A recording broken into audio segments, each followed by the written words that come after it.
Radio, l'invité politique,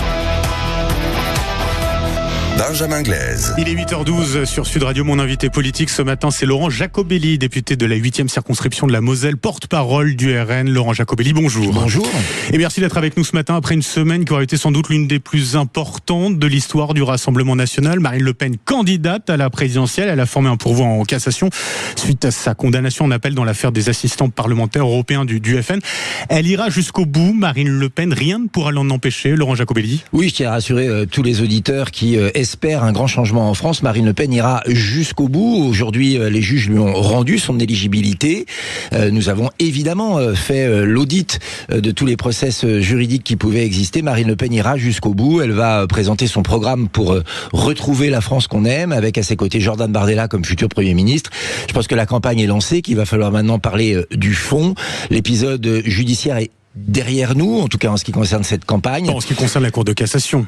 Oui, qui doit rendre son avis. Alors, a priori, c'est ce qu'annonce la Cour de cassation au plus tard début avril. Premier tour de la présidentielle, c'est le 18 avril.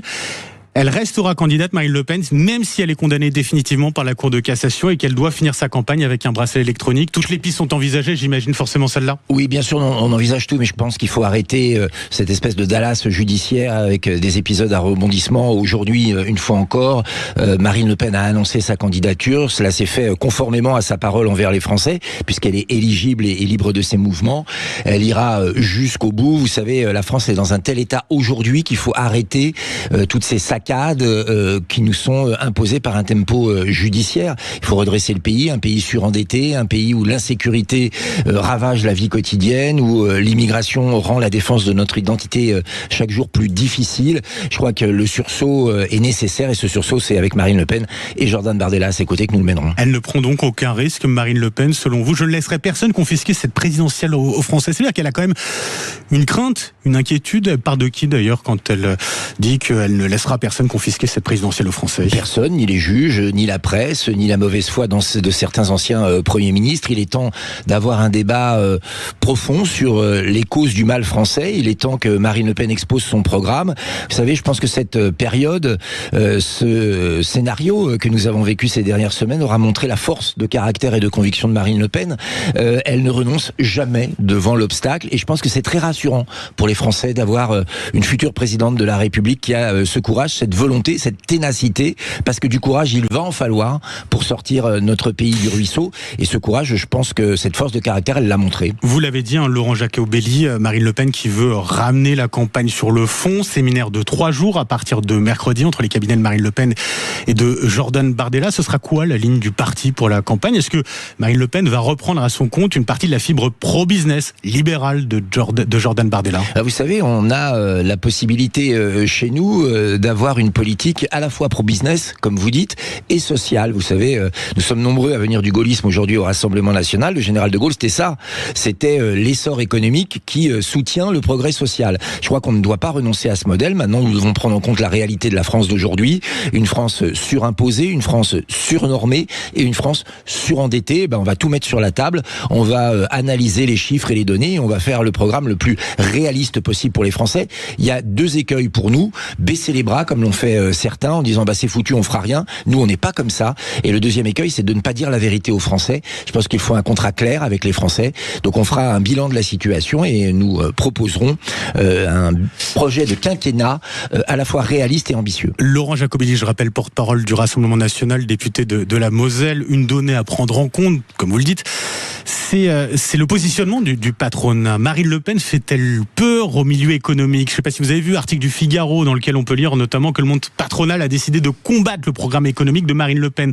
Le Pen, candidate, la douche froide pour les milieux économiques à la une des Échos. Ça vous inquiète, ça? Pas une seconde. D'abord, nous rencontrons tous de nombreux chefs d'entreprise qui nous expliquent du matin au soir qu'ils en ont marre d'avoir des impôts de production hors normes par rapport aux autres pays européens, qu'ils en ont marre de devoir affronter chaque jour des normes et de la paperasserie, qu'ils ont besoin d'avoir un secteur un peu protégé par rapport à une mondialisation devenue folle.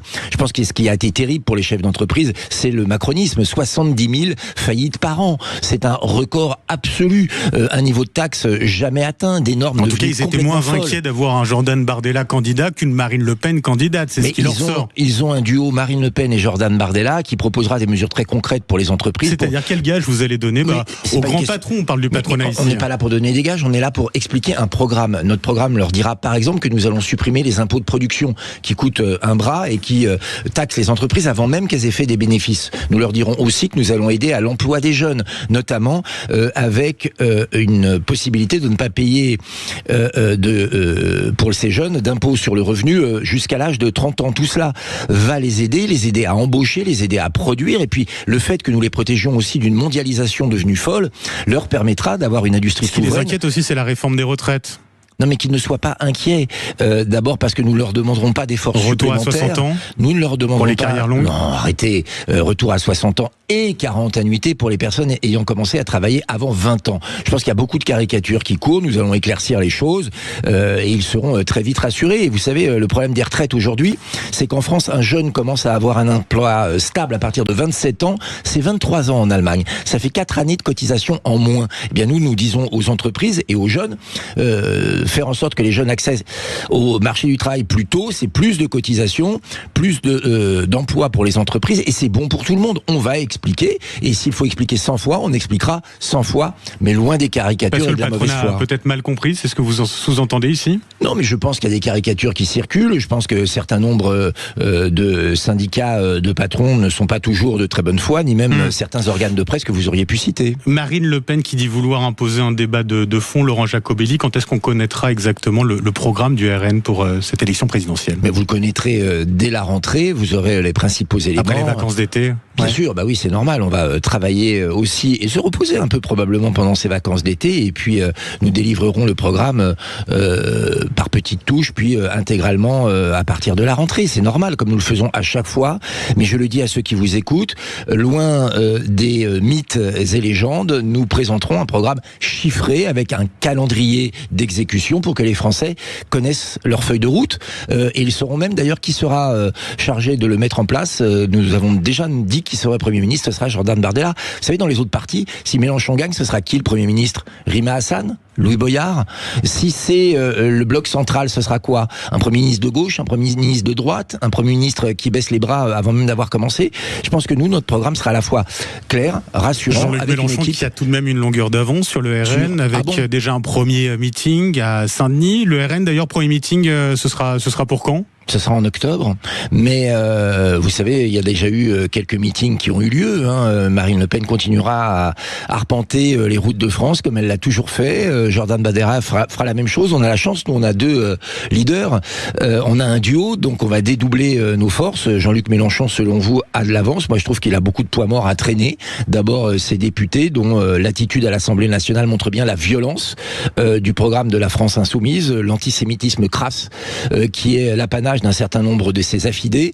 Non, je ne dirais pas moi ça que n'empêche pas Jean-Luc Mélenchon en tout cas d'avoir une certaine dynamique. Vous l'accorderez dans les sondages, c'est ce qu'on peut observer. La dynamique de la haine. Pour la première, ça ne dure pas longtemps. Je pense que quand on veut monter les communautés les unes contre les autres, lorsqu'on joue sur tous les dangers de la France, l'antisémitisme, l'islam radical, tout cela est très dangereux. Jean-Luc Mélenchon est dangereux. Il est entouré de gens violents.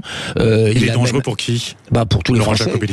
Moi, je pense qu'il est dangereux pour tous ceux qui aiment la France, tout simplement. La nouvelle France de Jean-Luc Mélenchon, c'est la fin de la France. Voilà. C'est la livrée au communautarisme, c'est la livrée au narcotrafic, c'est la livrée à l'islam radical, c'est la livrée à toutes les puissances étrangères qui veulent la fin de notre pays. Jean-Luc Mélenchon, c'est, je crois, l'ennemi commun de tous les républicains.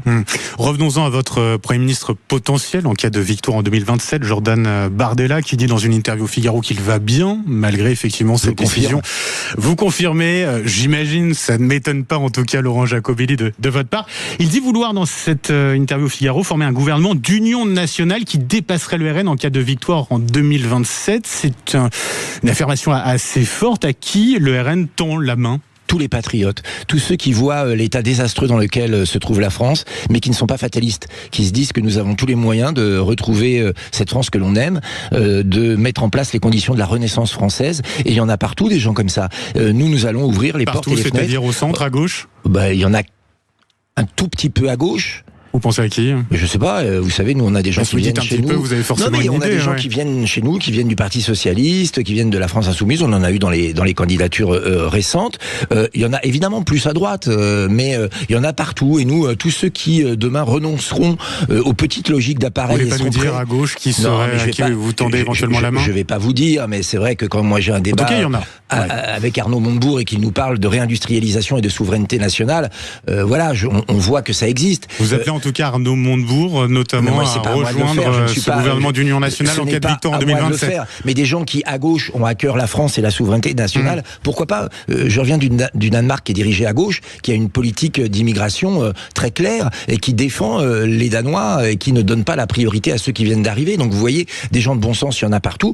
Évidemment, le bon sens est probablement... À droite aussi, Bruno Retailleau, vous y pensez? C'est un patriote selon vous? Écoutez, est-ce qu'on peut se dire patriote quand on a pactisé avec Emmanuel Macron? Je ne sais pas. En tout cas, Éric Ciotti appelle à rejoindre justement, alors ce qu'il appelle la grande alliance des droites. Jean-Philippe Tanguy ne semble pas y être totalement opposé. Mais tous ceux, si Bruno Retailleau se rend compte des erreurs qu'il a commises, si son attraction qui semble irrépressible pour Édouard Philippe, eh bien, se transforme en réalisme, pourquoi pas? Mais les convertis de la dernière heure qui vendront leur veste, ça c'est non. Ceux qui croient sincèrement au projet national que nous proposons, oui. Vous savez, on ne gouverne pas seul. Emmanuel Macron a gouverné seul contre tous, on a vu le résultat. Marine Le Pen, Jordan Bardella veulent travailler avec tous ceux qui veulent sauver notre pays. Croyez-moi, il y a du boulot. Croyez-moi, il va falloir que toutes les bonnes volontés se réunissent, parce que c'est la dernière sortie avant l'autoroute de la faillite de notre pays.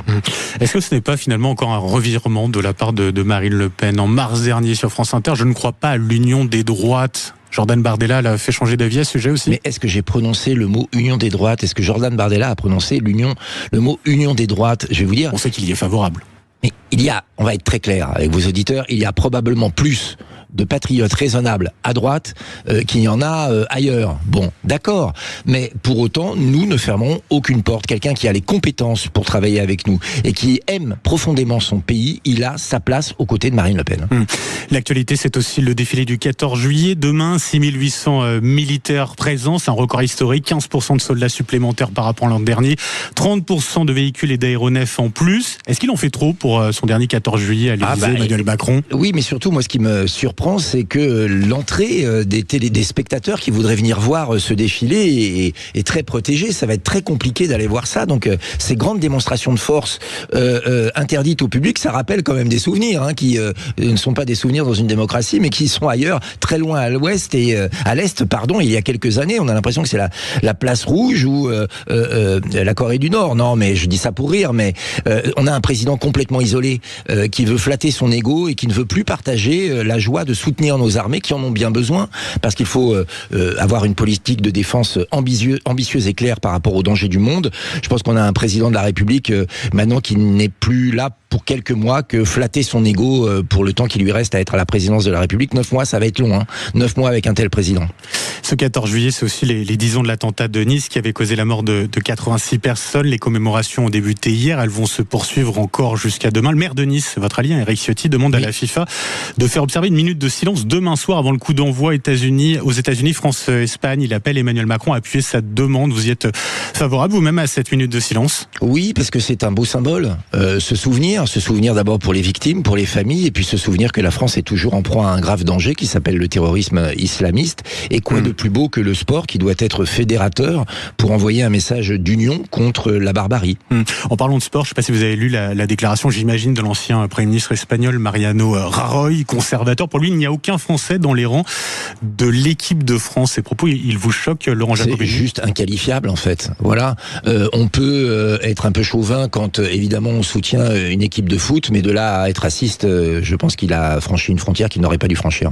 Soutien total, en tout cas, aux Bleus, quand bien même certains, on le sait, Kylian Mbappé sont des opposants farouches au Rassemblement national. Mais il a le droit de le penser. Je soumets souvent des critiques sur le fait qu'en tant que capitaine de l'équipe de France, il casse une forme de droit de réserve. Pour autant, c'est un excellent footballeur et on soutient l'équipe de France. Il y a même pas photo, en fait. Sur le terrain, sur le gazon, je crois que tous les Français doivent être unis, quelle que soit leurs origines et leurs opinions politiques, c'est une évidence. Vous regarderez d'ailleurs le match demain soir, Alors, France-Espagne ? je vais être honnête avec vous, je connais pas beaucoup le foot, mais dès qu'il y a l'équipe de France, c'est mon côté patriote, je suis avec eux et quoi qu'il arrive. Bon, allez, un petit pronostic, Laurent Jacobelli, pour le match demain soir. 1-0 pour la France. 1-0 pour la France, c'est noté. Merci beaucoup, Laurent Jacobelli, d'avoir été avec nous ce matin sur Sud Radio. Bonne journée à vous, député de la 8e circonscription de la Moselle, porte-parole du RN. Merci d'être passé ce matin dans le studio de Sud Radio. Bonne journée à vous.